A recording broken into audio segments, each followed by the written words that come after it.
I'm not kidding. There's a lot of great things that the people closest to us suggest that because they're so close to us, we often don't listen to, or they're difficult to hear. And I think that is a great example of something that we can all try to take away the emotional side of our communications to focus on the practical and hear each other more clearly and more honestly.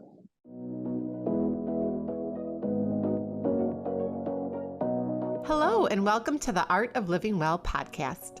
I'm Stephanie May Potter, and I'm here with my co-host, Marnie Marmette. We created the Art of Living Well podcast to empower you to live your happiest, healthiest, and most authentic life.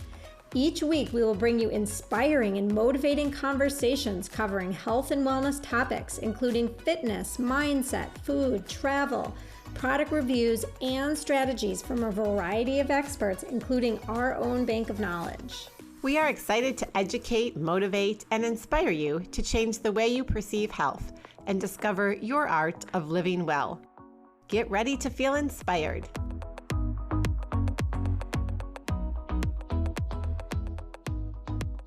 Hello, and welcome back to the Art of Living Well podcast. We want to wish you a happy and healthy holiday season, and thank you for listening to our podcast this past year. We are so grateful for all of our listeners and subscribers, and next week, the week of December 26th, we will be off. We will be spending time with our families and our friends and just enjoying the present moment. So wishing you a happy and healthy new year. And before we dive into today's episode, I just want to remind you all to sign up for our 14-day Functional Medicine Liver Detox. We're super excited about this 2-week journey that we're all going to be taking together in the beginning of January. And you can sign up. The link is in our show notes or on our website, theartoflivingwell.us. And we hope that you will join us. But first, a quick word from our sponsor, Shield Your Body. Shield Your Body is a company that makes products to shield your body against electromagnetic frequency, or EMF radiation, from modern technology. Did you know that all modern technology is a source of EMF radiation? Cell phones, laptops, Wi-Fi, even your refrigerator is a source of EMF radiation. And each year, we are exposed to more and more EMFs. There are literally thousands of high-quality, peer-reviewed scientific studies demonstrating clear links between exposure to EMF radiation and a wide range of negative health effects, from anxiety and infertility to sleep disruption and cancer. Fortunately, there are easy ways that you can reduce your EMF exposure right now that cost you absolutely nothing. After reading the Shield Your Body guide, I stopped using my AirPods, something I used daily for hours sometimes, and have switched back to the old school wired headphones. And for me, after reading the Shield Your Body guide, I really put my foot down and insisted that my kids keep their cell phones and their laptops out of their bedrooms at night while they were sleeping. And I've been working on Jordan as well. And I think after reading the guide and listening to our podcast, he has finally agreed to do that. So download your copy of a free guide at shieldyourbody.com to start improving your health right now. And be sure to check out our episode number 123 with our Blank, CEO of Shield Your Body. So today's episode is going to be a fun one. So we're bringing back our spouses, John and Jordan. And for those of you who have been following us for a while and listening to the podcast, we dropped an episode. It was a salt and pepper episode, we called it. Gosh, it's been probably 2 years now. And so we're excited to bring John and Jordan back, and we're going to do kind of a little bit of a health transformation audit, which is what we've been doing with our community members for the last several months. So thank you, John and Jordan, for joining us today. And we're going to dive right in. And John, we'll start with you. And let's just take a minute to set your vision. So if you could look out into the future 6 months from now, so maybe that's May or June of 2023, and you had your ideal life when it comes to your health and your happiness, what would it look like? And maybe even talk about what your ideal day would look like. Well, I think one thing that I think about when it comes to an ideal life and ideal day, it's one that takes less thought about how to live that ideal life and ideal day.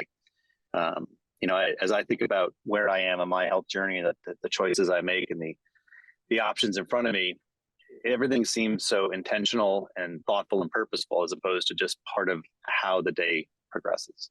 So to me, the ideal day and that vision is one where we spend less time thinking about the specifics of what we do and get to enjoy the moments we have. Right? So you eat the foods that you eat, you get the results, you exercise, you get the results, you're enjoying your life, but not being so thoughtful about the specificity to which you live it, which is a function of habits. It's a function of building good choices. It's a function of getting the outcomes that you want so that you're reinforcing those and doing them. And in the end, it's also just focused on being present and like I said, enjoying a day for the fact that it's a day, not that it's one more day to think about how do I live a better life and do things in a better way. I love how you said that you want to focus on the present, and I love how you said that, because I think that so many people do, when you focus on your vision or your ideal day, they're getting into the minutia of every moment, and then you're almost losing the moment. So you said that really well. And Marnie, that is so much kind of the element of it is one little thing can distract us from reality. And one little thing can distract us from the bigger picture. And that one little thing can then also drag us down. And so recognizing that a day is 24 hours, right? A year is 365 days, but you got to take every one to enjoy it for what it is. And part of that is ensuring we do the best to live our best life and our longest life, but also to enjoy the life that we have in the moments we have, because you can't get them back. And every day passes, our kids get older, we get older, new opportunities arise, other opportunities pass us by. Got to live our lives. That's great advice. So what about you, Jordan? When you think about, your life 6 months down the road, or just an ideal day or vision for you, what does that look like? Yeah, so I love John's comment about appreciating the moment. It's funny, I really enjoy variety in my life. So if I had one ideal day and then I lived that day each and every day, that would not be ideal. That would be hell. So, so I could say that I would love to incorporate, exercise and free time and family time and a little bit of work and a little bit of this and that sprinkled in, but I really enjoy changing it up. And so enjoying the moment and changing it up, having variety, spice of life. I love the male perspective, because I know we've never had these answers when we've had women on, and it's the yin and the yang. It's awesome. Absolutely. And something that John said kind of struck me that we talk about with women mainly is like trying to control every little aspect of your day when it comes to your wellness. So your food and what you're eating, and, oh gosh, I worked out or I didn't have a chance to work out. And so just taking a step back from all of that minutia, I think is really, is great advice for our listeners, just motivation for them as we head into 2023. So John, we can go back to you. So thinking of this ideal day, what's holding you back from getting to that place? Or maybe you're already there and I just don't see it when we're, coexisting together in our home work environments most days. But is there something that, you need to get yourself to that next level? Well, part of it comes back to it's balance, and Jordan's comment about variety and which I totally agree with, the need to have different experiences versus repetition, which repetition leads to habits. And I think that is often for me one of the challenges is the nature of a habit is a repetitive behavior, and yet that redundancy is boring to me. So that variety contrasts with repetition, which contrasts with habits. So sometimes variety leads to bad habits, or undermining the good habits that create those things you don't think about, but create that long-term ideal situation. So for me, that's often one of the struggles that I have is, I'll be honest, Steph, your smoothie every day, like, frightens me. The repetition of your smoothie is like scary to me because there's like no variety. For you, it's a phenomenal habit. It's a healthy habit. I respect it. It just, for me, that's a difficult thing to embrace. So how do you find variety and yet repetition in good habits to create good outcomes over time? And maybe it's something like, changing up the fruit you put in your smoothie, or, finding, 5 different breakfasts that are healthy that you can rotate over time. And so there's ways, I think, to add variety to a habit, and then it maybe would feel less repetitive. Exactly. Although Marnie, I don't know how you can come up with different fruits to not come up looking like baby poop, which is what her smoothies look like every day. Yeah, but they're good. They taste good. I mean, I love them, but I think John has PTSD over the blender because whenever he's like always on a call at that point when I'm making it and it's like loud and we've got a whole bunch of stuff going on. We need a soundproof room for your office, I think, so you don't hear much. Well, your smoothies are also very thick. So the amount of blending versus whirring that goes on, right? I mean, I think that's where the trauma comes in. I hear a lot of spinning and not a lot of blending. But these are the fun things about life. Of course, we have to be a little silly here. We can't all just be technical. This is the reality, right? And so we have to make fun of ourselves and make fun of each other. Because if we can't make fun of ourselves and make fun of each other, then it is really hard to have that life where you don't get stuck on the little things, right? Yeah, Those little things will totally get in the way of laughing at ourselves and laughing at one another, right? I mean, I'd be the first to point out, I mean, I make smoothies and I mean, many ways, and some of the best habits that Stephanie has, I think I follow. And yet there are plenty of places we deviate or we do them differently. And, how do I get different outcomes or the same outcomes different ways? Or it's all part of just, recognizing there is no one way to do anything. And I think that's a big part of where recognizing that sometimes the things that I'll do or the ways that I'll approach things may be less effective, maybe more effective, or maybe as effective. But Stephanie and I don't have to do everything the same way to get similar outcomes. And creating space for that for one another. So I can make fun of her baby poop smoothies because that's not how I make my smoothies. But I recognize for her, it works well with what she does. And that's perfect. I'll get to the same place a different way and creating those habits to do it well. And then again, to not repeat the same thing. What else can I do to create similar levels of nutrient, sustenance, protein, et cetera, without creating repetition? And I'm good adding to that. I'm good with the 80-20. And it's not saying that, 80% I'm successful and 20% I'm a failure, but 80% I'm following, this maybe my ideal day or better nutrition, and 20% I'm changing it up like on purpose. It's not a failure. It's adding in the fun. Well, and I think like Jordan, like you said earlier, you don't want the repetition. Both of you have kind of said you like that you need the variety. So you need that 20% to keep you going for the 80%. It kind of fuels then living your best day. Well, I was just going to say, John, I also really like what you said, how, even though you guys are partners, you find different ways to do the same thing maybe, or to get to the same result. And I think that's so important. And Stephanie and I have talked a lot about that on our show, about the control that many of us have, where we think our way is the right way and the only way. And so I just think it's really good to take a step back and remember that, like, there are multiple ways to do things, and your way is not always the right way. Hallelujah. We've never talked about this in our house, just so you're clear here. I was just going to say, for either of you to answer, what do you think is going well for you in your lives right now when it comes to your health and wellness? So what's going well?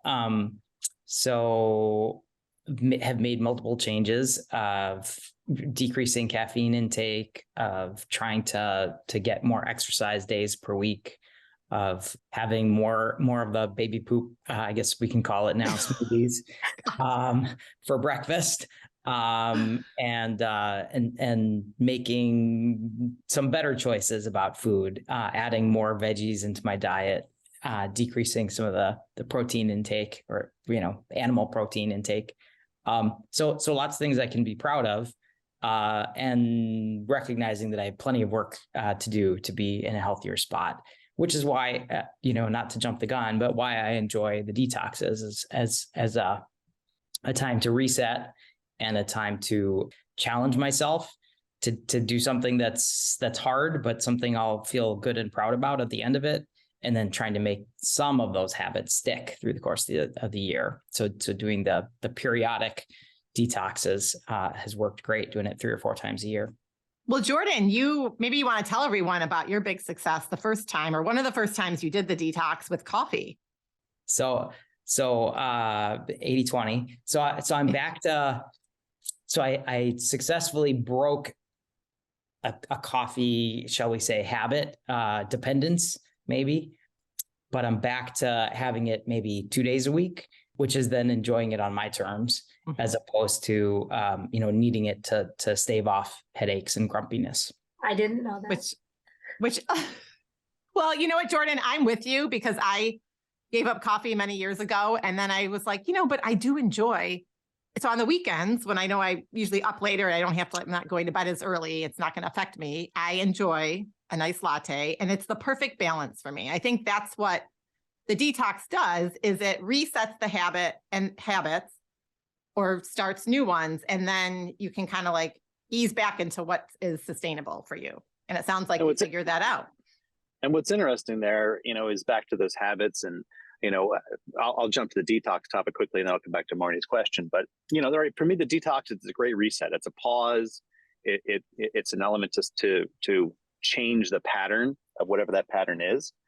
One of the things I'm most happy with or proudest about is there are many things that I've taken out of my diet that were there over time, and that, in aggregate, aren't healthy. I think certain things in moderation, certainly appear, but I've also have a very consistent composition of things that are good for me and are healthy. And so when I look at the long-term composition of what I'm able to enjoy and balance in my life, I think it's good. I mean, frankly, I'm not happy with my weight right now. I've managed to accumulate some extra pounds that apparently somebody dropped, and I picked them up. And I'm trying to think about, well, what do I have to change differently to not accumulate these extra pounds? What have I stopped doing or started doing that enabled that to happen? And how do I both shift myself back to where I want to be, but also then continue that maintenance, given I don't perceive I changed things in what I was doing, but yet clearly something changed because I'm getting different outcomes.